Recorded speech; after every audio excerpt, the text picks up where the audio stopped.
La saison précédente, mais enfin je vais quand même voir des amis, c'est pas... Bienvenue sur votre chaîne Icônes et Silences, là où les légendes murmurent enfin leur vérité. Sous les projecteurs de la scène française, Georges Brassens a toujours été perçu comme une force tranquille, cet oncle bourru mais bienveillant, indissociable de sa moustache fournie et de sa guitare en bois. Pour des millions de Français, il était le poète de l'amitié, l'anarchiste au cœur tendre qui chantait la liberté avec une simplicité déconcertante. Mais derrière ce visage familier qui semblait n'avoir rien à cacher, se dissimulait un homme radicalement différent, hanté par des tourments que le public ne pouvait même pas imaginer. Peu de gens savaient que chaque sourire offert aux caméras était une victoire sur une douleur physique lancinante, une souffrance muette qu'il a gardée pour lui durant des décennies. Pourtant, ce n'était pas là son plus grand mystère. À l'aube de sa mort, alors que les lumières s'apprêtaient à s'éteindre définitivement sur sa vie, Georges Brassens a laissé entrevoir la clé de son existence, un secret qu'il avait farouchement protégé contre les curieux et les moralisateurs.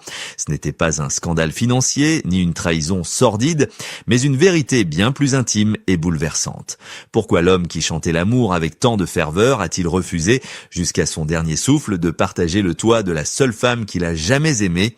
Quel serment silencieux avait-il prêté pour s'interdire le bonheur conventionnel que tout le monde recherchait? L'histoire que nous allons vous raconter aujourd'hui dépasse largement le cadre de la chanson. C'est le récit d'une double vie menée au grand jour, d'une loyauté absolue qui défie les lois de la société et d'un passé judiciaire que la gloire n'a jamais réussi à effacer totalement de sa mémoire. Comment un voyou de Sète est-il devenu la conscience morale de la France, tout en vivant en marge de toutes les règles? Avant de juger l'homme public, il faut écouter ce que son silence hurlait depuis toujours. Car pour comprendre l'ultime secret qu'il a emporté dans la tombe, nous devons d'abord retourner là où tout a commencé, à l'instant précis où le destin de Georges a basculé, non pas sur une scène parisienne, mais dans la honte d'une cellule de prison. Dans la France des années 50, qui pense encore ses plaies d'après-guerre, la voix de Georges Brassens a retenti comme un coup de tonnerre salvateur. Il est très vite devenu bien plus qu'un simple chanteur, il s'est imposé comme le repère moral d'une génération en quête de vérité, avec des chefs-d'œuvre comme La mauvaise réputation ou Chanson pour l'Auvergnat. Il a offert au public une poésie brute et sans artifice, qui tranchait radicalement avec les paillettes superficielles de l'époque. Chaque concert était une messe laïque où des milliers de spectateurs buvaient ses paroles, voyant en lui un philosophe du peuple capable de dire tout haut ce que la France pensait tout bas. Ses disques s'arrachaient, les salles prestigieuses comme l'Olympia et Bobino affichaient complets des mois à l'avance, et la critique l'encensait comme le nouveau maître de la langue française.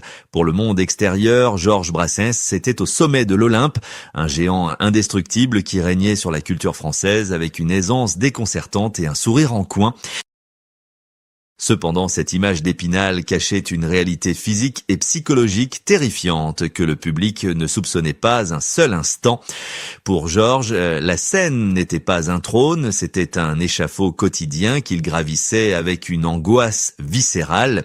Il était rongé par un trac maladif, une peur panique qui lui tordait les entrailles avant chaque levée de rideau.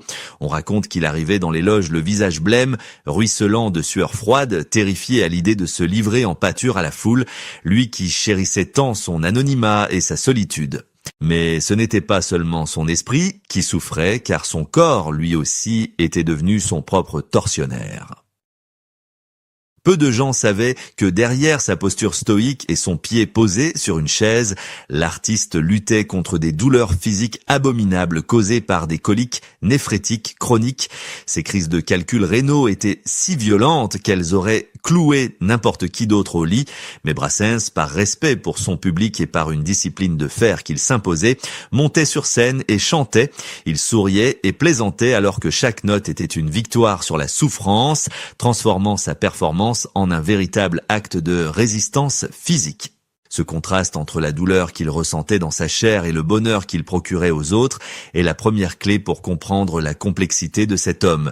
Pourtant, ni la gloire écrasante, ni la maladie n'étaient les éléments les plus surprenants de son existence. Si le monde pensait tout savoir de lui, il ignorait que Georges avait déjà scellé un pacte secret, une décision radicale prise des années auparavant concernant sa vie privée, qui allait à l'encontre de toutes les normes sociales de l'époque et qui étrangement était la seule chose qui le maintenait en vie face à ce tourbillon médiatique. Alors que les disques d'or s'accumulaient et que la France entière fredonnait ses refrains, Georges Brassens découvrait l'amère réalité dissimulée derrière les rideaux de velours rouge. Le monde du spectacle, cette machine vorace qui broie les âmes pour fabriquer des idoles, tentait par tous les moyens de le déposséder de lui-même. Les producteurs, les impresarios et les médias ne voyaient pas seulement en lui un poète, mais un produit lucratif qu'il fallait exploiter jusqu'à la dernière note. Ils exigeaient de lui qu'il se conforme au moule de la star, qu'il s'affiche dans les cocktails mondains, qu'il ouvre les portes de son intimité aux photographes avides de sensationnel. Mais Georges, avec une obstination farouche, refusait de jouer ce jeu hypocrite, créant une tension permanente et épuisante entre ses aspirations profondes à la simplicité et les exigences tyranniques de sa notoriété. C'est ici que le paradoxe de sa vie devenait le plus criant, presque insoutenable. Imaginez l'une des plus grandes fortunes de la chanson française, un homme que l'on s'arrachait à prix d'or, continuant de vivre pendant plus de 20 ans dans une masure insalubre de l'impasse Florimond, sans eau courante, sans électricité et sans le moindre confort moderne. Ce n'était pas de l'avarice, ni une posture étudiée pour plaire aux journalistes, c'était un acte de résistance désespérée. L'industrie voulait le vendre comme un rêve de réussite sociale, mais lui s'accrochait à sa pauvreté matérielle comme à un bouclier, seul moyen de préserver son authenticité face à un système qui cherchait à le corrompre. Il se sentait piégé, étouffé par cette image de bon Dieu ou de tonton Georges que le public avait construite de toutes pièces et qui l'enfermait dans un rôle qu'il n'avait jamais voulu endosser. Plus tragique encore était la solitude absolue qu'il ressentait au milieu de la foule.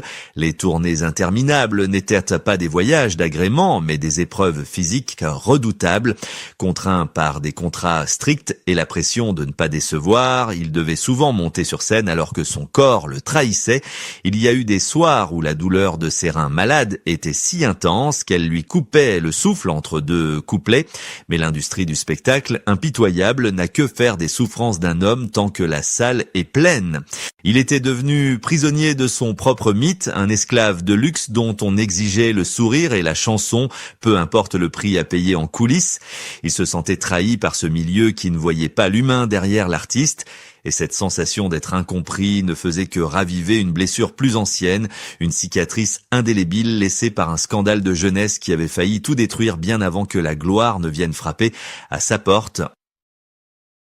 Pour comprendre pourquoi Georges Brassens fuyait les honneurs et se méfiait tant des jugements hâtifs, il faut remonter le temps jusqu'en 1939 sous le soleil écrasant de Sète. Bien avant de devenir l'idole de la France, Georges n'était qu'un adolescent turbulent, un voyou à la dérive qui a commis l'irréparable, brisant le cœur de ceux qui l'aimaient le plus. Ce n'était pas une simple bêtise de jeunesse, mais une véritable trahison intime qui allait le hanter jusqu'à sa mort. Entraîné par une bande de camarades désœuvrés, il s'est rendu coupable de vol de bijoux, dépouillant non pas des inconnus, mais sa propre famille, sa sœur et sa tante. Lorsque l'affaire a éclaté, le scandale fut retentissant dans cette petite ville de province où tout le monde se connaît et où la réputation est le bien le plus précieux. L'arrestation fut brutale et humiliante, menottes au poignet. Le jeune Georges a été traîné au poste de police sous les regards accusateurs et méprisants des honnêtes gens, ces bourgeois bien pensants qu'il fustigera plus tard dans ses chansons. Il a connu la froideur de la cellule, la honte publique et le déshonneur jeté sur le nom de son père. C'est à cet instant précis que s'est joué le véritable drame de sa vie, non pas dans la punition de la loi, mais dans la réaction bouleversante de son père Jean-Louis. Alors que tout le monde s'attendait à des cris et à un rejet violent, cet homme simple est venu chercher son fils au commissariat sans proférer un seul mot de reproche. Il a signé les papiers, a regardé son fils déchu et lui a simplement dit qu'il était temps de rentrer manger. Ce silence, cette clémence inattendue face à sa propre faute, a été pour Georges plus douloureux que n'importe quelle gifle. Il s'est senti indigne de cet amour inconditionnel, écrasé par le poids de sa culpabilité. C'est ce traumatisme originel qui a forgé l'homme que nous connaissons, incapable de supporter les regards de ses voisins et rongé par le remords. Il a choisi l'exil volontaire vers Paris, se jurant de ne plus jamais se soumettre aux règles hypocrites d'une société qui l'avait condamné avant même de le comprendre. Cette mauvaise réputation n'était pas une posture artistique, c'était une cicatrice vivante. Il a passé le reste de sa vie à essayer de racheter cette faute, non pas en devenant un citoyen modèle, mais en construisant sa propre morale rigoureuse et intransigeante. Il a appris que les liens du sang et de l'amour étaient sacrés bien plus que les lois des hommes, et c'est précisément cette leçon, apprise dans la douleur et les larmes, qui l'a conduit à prendre la décision la plus incompréhensible de son existence concernant la femme de sa vie, car s'il ne pouvait pas effacer son passé, il allait s'assurer que son avenir amoureux ne ressemblerait à aucun autre, quitte à choquer le monde entier avec un ultime secret. C'est au crépuscule de sa vie, alors que la maladie commençait à ronger ses forces, que Georges Brassens a laissé entrevoir la vérité nue de son existence, brisant l'image du célibataire endurci que la France croyait connaître.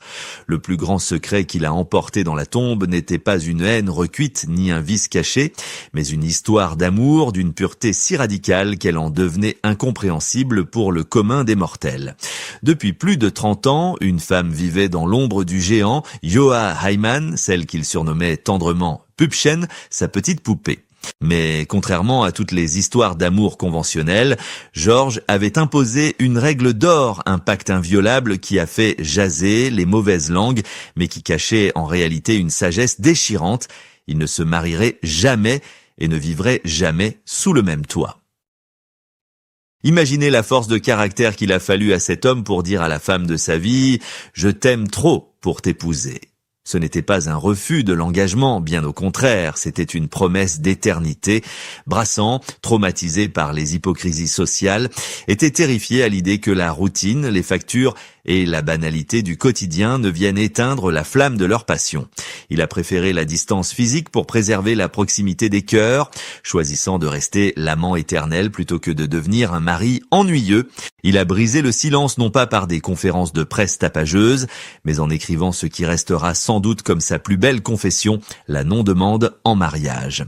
Dans cet hymne à la liberté amoureuse, il a gravé dans le marbre sa philosophie, refuser de graver leur nom au bas d'un parchemin pour ne pas enfermer l'amour dans une cage légale. Jusqu'à son dernier souffle, il a tenu cette ligne de conduite avec une fidélité absolue, même lorsque la douleur des coliques néphrétiques le tordait de douleur, même lorsque le cancer l'a affaibli, il a protégé Joa de la lourdeur de sa maladie, gardant pour lui ses souffrances, pour ne lui offrir que les moments de grâce. C'était là son ultime revanche sur la vie et sur la société, avoir réussi à aimer librement, sans la bénédiction de l'Église ni la signature du maire, prouvant que le véritable amour n'a pas besoin de chaînes pour durer toute une vie. Il a emporté ce secret comme un trésor, laissant derrière lui une leçon bouleversante sur la liberté d'aimer. Mais alors que le rideau tombe et que la silhouette de l'homme à la pipe s'efface dans la brume de Sète, une dernière question résonne encore, une interrogation qui nous concerne tous et qui donne tout son sens à son passage sur Terre.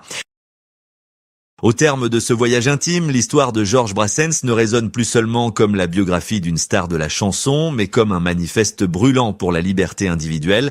Son ultime secret, ce refus obstiné du mariage et des conventions, n'était pas un caprice de vedette, c'était le cri silencieux d'un homme qui a préféré la vérité de ses sentiments aux applaudissements polis de la société. Il nous a montré qu'il est possible de traverser la lumière aveuglante de la gloire sans jamais vendre son âme, de rester fidèle à ses racines modeste, tout en étant célébré par les rois et surtout d'aimer avec une intensité rare sans avoir besoin de signer un contrat pour le prouver. Sa vie nous tend un miroir et nous pose à nous aussi des questions inconfortables mais nécessaires. Sommes-nous prêts à vivre selon nos propres règles, quitte à être incompris ou jugés? Avons-nous le courage de protéger notre jardin secret, nos amours et nos convictions face à un monde qui exige de tout exposer et de tout consommer?